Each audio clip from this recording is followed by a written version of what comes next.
Tradisi sosiopsikologis. Tradisi sosiopsikologis ini terjadi dalam suatu kelompok kecil. Jadi tradisi sosiopsikologis ini tuh mengarah terhadap pesan yang disampaikan oleh salah satu anggota, di mana pesan ini tuh akan mempengaruhi persepsi ataupun pendapat anggota yang lainnya.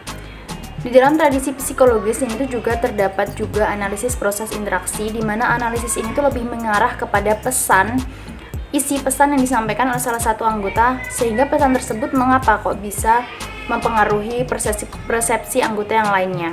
Nah, di dalam teori psikologis ini juga disebutkan bahwa di dalam anggota kelompok kita itu bisa menunjukkan sikap positif maupun sikap negatif dalam rangka untuk pro dan juga kontra terhadap pendapat anggota yang lainnya. Jadi seandainya kita ingin pro terhadap anggota yang lainnya, kita bisa menunjukkan sikap positif. Apabila kita ingin kontra terhadap anggota yang lainnya, kita bisa menunjukkan sikap negatif. Ataupun jika kita tidak memihak siapa-siapa, kita juga bisa memberikan sikap tengah ya. Jadi kayak lebih menengahi. Di dalam berkelompok dalam teori psikologis ini tuh juga disebutkan kita tuh harus saling juga berbagi informasi secara cukup. Jadi sebagai sesama anggota kelompok kita itu kayak memberikan informasi yang jelas agar kesepakatan di dalam suatu kelompok itu segera tercapai. Jadi intinya biar tidak terjadi miskomunikasi. Dan apabila informasinya itu tidak diterima dengan cukup oleh semua anggota kelompok, kayak minim informasi, ini tuh bisa-bisa tujuan yang kita harapkan dalam satu kelompok itu tidak tercapai dan juga menimbulkan beberapa perpecahan. Karena memang dalam satu kelompok itu banyak sekali informasi dan juga perbedaan, inilah dibutuhkan di mana tugasnya pemimpin itu sangat dibutuhkan ya. Jadi pemimpin itu kan mengayomi anggotanya, terus menengahi, intinya memberikan keputusan hal-hal yang baik untuk anggotanya gitu. Jadi pemimpin akan berperan penting dalam suatu kelompok. Jadi tradisi sosiopsikologis itu lebih mengarah terhadap hubungannya, kayak hubungan antar kelompok gitu, biar tetap terjaga dengan damai sehingga tujuan-tujuan yang diinginkan itu segera tercapai gitu. Assalamualaikum warahmatullahi wabarakatuh. Nama saya Abidah Nafisa Fitriah dari Komunikasi Penyiaran Islam kelas 3D. Di sini saya akan menjelaskan mengenai tradisi sibernetika. Tradisi ini sangat membantu kita dalam melihat sistem sifat kelompok, walaupun teori-teori dalam tradisi ini patut dipertimbangkan secara keseluruhan. Mereka mengingatkan kita bahwa kelompok adalah bagian dari sistem yang lebih besar dalam kekuatan interaksi.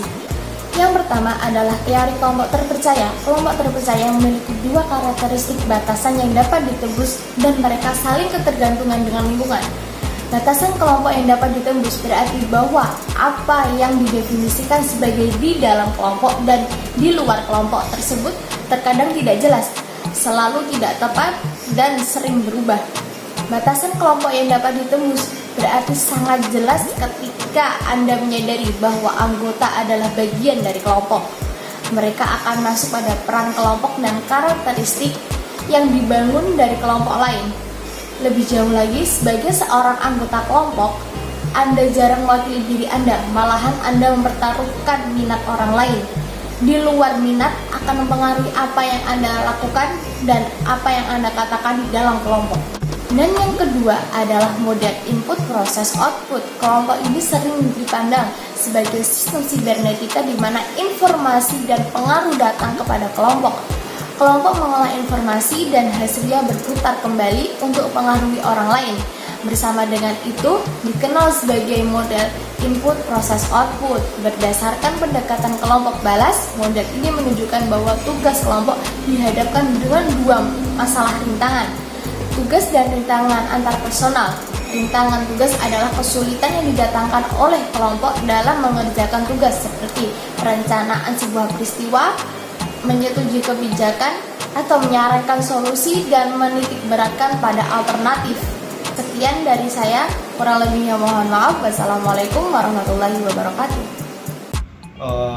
Baik, perkenalkan, nama saya Dimas Baigilang. Di sini saya akan melanjutkan presentasi dari teman saya. Interaksi adalah tindakan daripada orang dilihat dengan tindakan orang lain. Interaksi digolongkan menjadi dimensi isi dan dimensi pengetahuan. Dimensi hubungan, dimensi hubungan.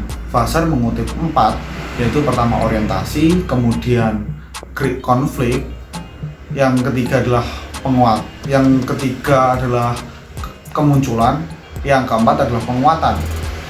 Di sini maksudnya orientasi adalah bagaimana seseorang itu menyampaikan apa yang pengetahuan mereka atau ide-ide mereka, gagasan mereka, kemudian terdapat konflik. Jadi ada sebuah paham yang itu bertabrakan, jadi menimbulkan sebuah konflik.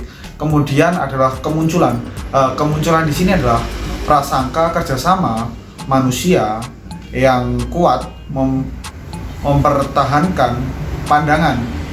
Kemudian adalah penguatan. Yang keempat ini adalah penguatan.